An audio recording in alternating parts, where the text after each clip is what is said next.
Who is the greatest controller player of all time? A question that usually sparks a heated discussion. Whether you like Deyy or UnknownxArmy, it will always be a matter of personal preference. However, there is only one player that true Chapter 1 legends might nominate for this position, and that is Issa. Issa was once considered one of the best controller players of Chapter 1, if not the best. And today I will tell you all about his tragic story.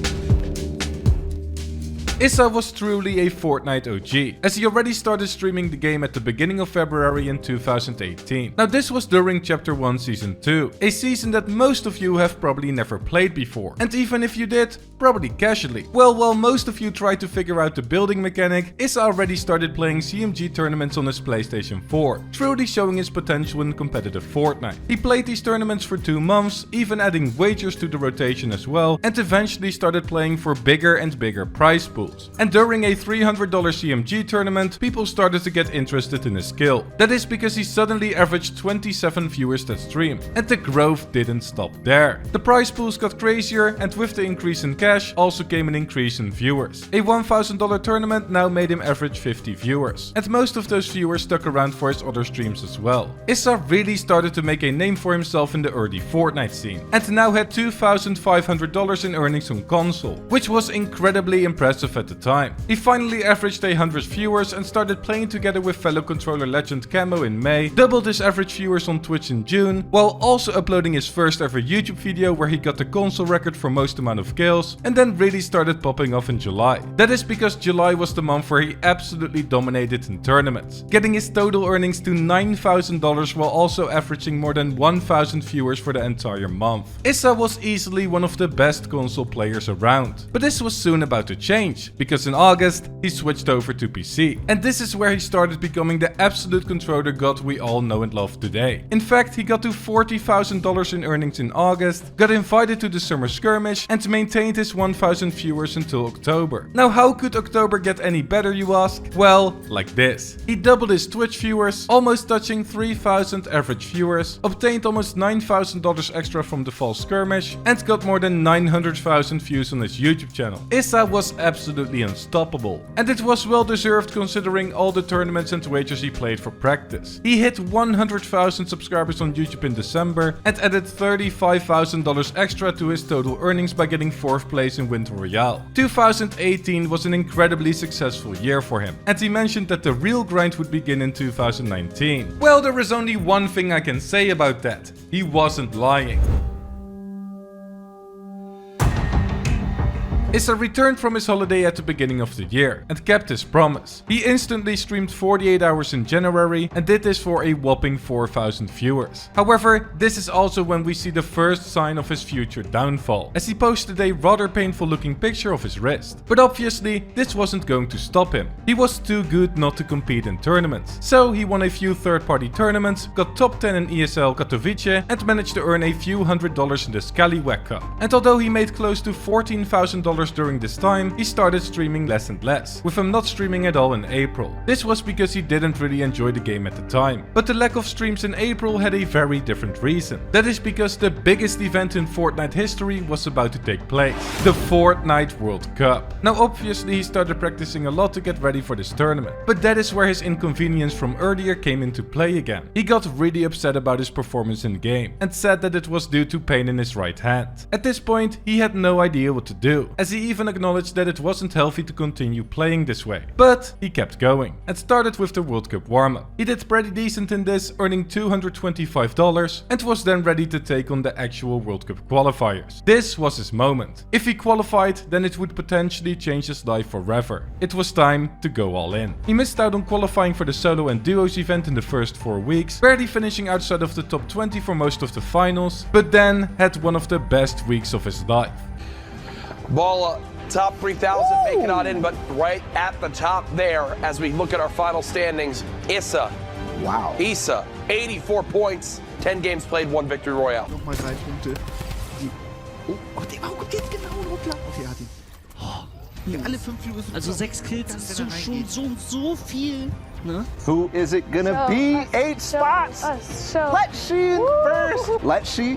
and Issa controller gang. Yeah, the today is the controller day. guys goated on the sticks, indeed, going through there. Yes, after a first place domination in round 1, he placed top 5 in round 2, securing his position for the World Cup finals in New York. Obviously, this exploded all of his socials. He was already getting around 500,000 views on YouTube, but when he returned to Twitch for a 3-hour test stream, he averaged more than 9,000 viewers. But now that the qualifiers were over, he was able to stream again, right? Well, yes, but he couldn't. He stated on Twitter that he wanted to take the opportunity and make a living out of it, but that he couldn't because of personal issues going on in his life. And a month before the World Cup finals, he gave us another update on his hand injury. On one hand, he wanted to get surgery done because he couldn't even build fight because of the pain, but on the other hand, it would overlap with the World Cup finals, costing him the opportunity of a lifetime. He even took a week off between every World Cup qualifier week because it affected his gameplay so much, but even this didn't help. There was no other way for him than to fight through the pain, and that is exactly what he did. He got his visa for the United States and arrived in New York a few weeks later. It was now July 28th, the biggest day of Issa's Fortnite career, and it was time to prove himself to the world, hand injury or not. Up this game, but he got the elim. He got the elim on a Rogue Shark. Issa 2 eliminations, sitting in the middle of the pack right now. 7 players remaining.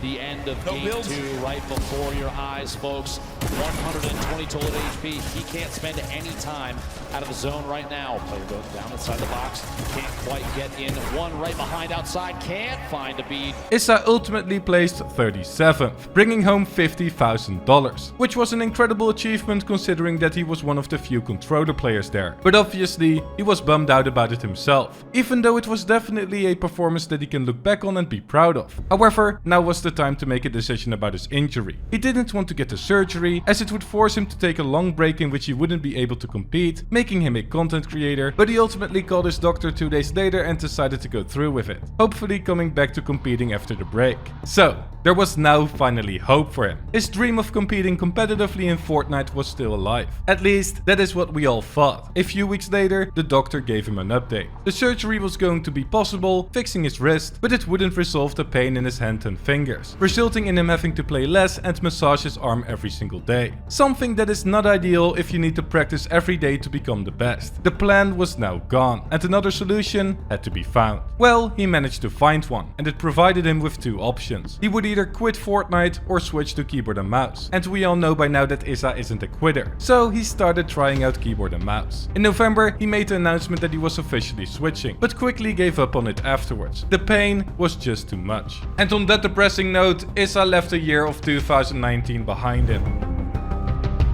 2020 was not a year where things were going to get better for him right away. That is because he now even experienced pain while scrolling through Twitter. However, in March, Camo suddenly made a tweet longer about him playing with Issa again. He stated that Issa doesn't have any pain in his wrist anymore and that he now wants to get back on the grind again. And amazingly enough, they qualified for FNCS finals and managed to place 23rd. An incredible achievement after a 5-month break. But of course, something happened that everyone was already expecting. The pain returned. Issa gave it one final chance, and it didn't work out. So, there was only one thing left to do. On the 30th of November in 2020, Issa announced his retirement, and this news came as a blow to everyone. And a pretty saddening story out there today, guys, actually brought to light just yesterday, that being a young Fortnite pro at the ripe age of 19 years old, set to retire from esports, hopefully a future of content creation or streaming or whatever that might hold, and best of luck, of course, to him going forward. That's a young pro player known as Issa. Issa's competitive Fortnite journey had now ended, and it was time to move on. But wait, there was another plot twist. He was going to have surgery done, and claimed that the other 5 doctors were wrong. Did this mean another potential comeback? Yes. He got surgery in May and all went well, meaning that he could finally start a recovering process. However, 4 months later, he came back with bad news again. 5 doctors, stretching, physical therapy, gym, breaks, switching to keyboard and mouse, and surgery. But I still get pain. I'm sick of tweeting about this. But truthfully, I won't ever be able to grind video games anymore and I don't know what to do. A month later, he explained that the pain returned and gave us his final goodbye for the last time. Now there is only one question that remains. Where is Issa now?